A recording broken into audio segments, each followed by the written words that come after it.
আসসালামু আলাইকুম গাইস, আপনারা কেমন আছেন? আমিও আল্লাহর রহমতে ভালো আছি। আজকে আমরা শাশুড়ি বৌমার ব্লগ নিয়ে চলে আসলাম। এই যে আমি তরি তরকারি কেটে মার সামনে নিয়ে আসলাম। এখন মা রান্না বসাবে। এই যে এখন সিফাত আবার কেটে নিচ্ছে পেঁয়াজুর জন্য। এই যে মা রান্না করতেছে যে আজকে গিমা শাক দিয়ে আলু ভাজি করবে। এই যে মা ভাজিটা বসাই দিল, পাতিলে বসাইছে আলু সিদ্ধ, বুটের জন্য, আলু চপের জন্য। এই যে মা এখন লবণ দিয়ে দিবে। এটার ভিতরে নাকি হলুদ দিবেন। আমি বললাম যে মা এটার ভিতরে হলুদ দিবেন না। বললো যে না, গিমা শাকের ভিতরে হলুদ দেন। আপনারা কে কে জানেন গিমা শাক নামে কোনো শাক আছে কি না? এটা খেতে হয় তিতা লাগে, কিন্তু খেতে অনেক মজা লাগে। তিতা লাগলেও ভালো লাগে খেতে। এটা ওষুধেও অনেক উপকারী। তো শাকটা আমরা কিভাবে ভাজবো এই যে ভিডিওর মাধ্যমে দেখতে পাবেন। এই যে মায়ের চামচ লবণ দিয়ে দিল পরিমাণ মতো, যতটুকু লাগবে ওটুকুই দিবে। এই যে আর একটু দিয়ে দিল, একটু পরে আবার এগুলো অনেকটা কমে যাবে। আমার শরীরটা বেশি ভালো না, তাও আমি ভিডিও করতেছি।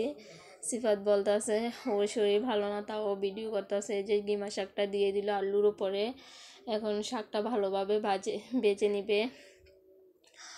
আমার ঠান্ডা জ্বর, আমার মাঝে মাঝে শ্বাসে কষ্ট হয়। এই যে মা বলতেছে একটু আদা রসুন বেটে দিতে। আমার মেয়েটা ঘুমাইছে, তার জন্য আমি ব্লেন্ডার করি না, একটু বেটেই নিচ্ছি। তো মাকে বেটে দিলাম। এই যে এর জন্য কালা বেগুন দিয়ে কী জানি একটা তরকারি বলে ওনারা। এই যে এই তরকারিটা রান্না করবে। আমাদের ওইদিকে এরকম রান্না হয় না, তাই জানিও না। তো মা এটা রান্না করে প্রায়ই, ওদের কাছে নাকি অনেক ভালো লাগে। আমি বেগুন খেতে পারি না, আমার কাছে কালা বেগুন ভালো লাগে না। আবার আমার অ্যালার্জি, বেগুন আমার অনেক অ্যালার্জি, তাই আমি বেগুনটা খাই না।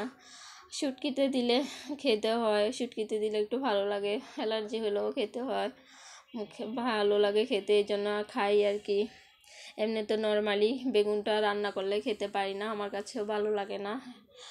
আমার ভাইয়েরও প্রবলেম এই বেগুনেতে। ওর পুঁই শাকে, ইলিশ মাছে, চিংড়ি মাছে, অনেক গরুর মাংসতে অ্যালার্জি। ওর অনেক কিছুতেই অ্যালার্জি। আমার অতটা সমস্যা হয় না। এখন সিফাত আবার বলতেছে বড় মাথা পুকুর ইচ্ছার পরে এই যে মাছ, বড় বড় মাছ আছে, এই যে বড় মাছের মাথা দিয়ে মুড়িঘণ্ট রানবে বেগুন দিয়ে। তো এই যে মা রান্না করতেছে মাছের মাথা দিয়ে। আমি লেজটাও দিয়ে দিলাম মাকে, যে মা লেজটাও নিয়ে নেন, তাহলে খেতেও ভালো লাগবে। মা ভালোভাবে কষিয়ে নিচ্ছে। এখন বেগুনটা এটার উপরে দিয়ে দিবে। বেগুন দিয়ে ভালোভাবে কষিয়ে তারপর ঝোল দিবে।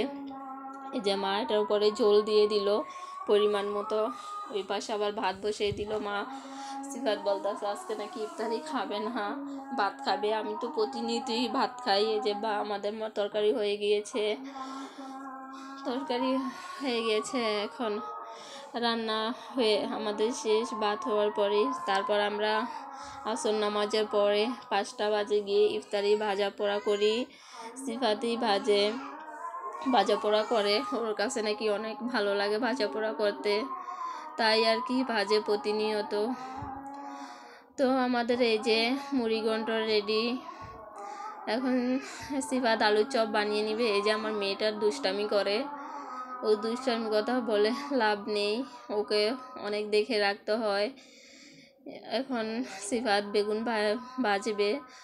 তো একটা কথাই বলবো, আমাদের শাশুড়ি বৌমার ব্লগে মাধ্যমে অনেক কিছু রান্না দেখতে পারবেন এবং কি খাওয়াও দেখতে পারবেন। যদি আমি নতুন ভিডিও করতেছি, যদি ভুল ত্রুটি হয়ে থাকে ক্ষমা দৃষ্টিতে দেখবেন এবং কমেন্টের মাধ্যমে বলবেন, তাহলে আমি নতুন ভিডিও নিয়ে আসবো। এই যে সিফাত আলুর চপ ভেজে নিচ্ছে।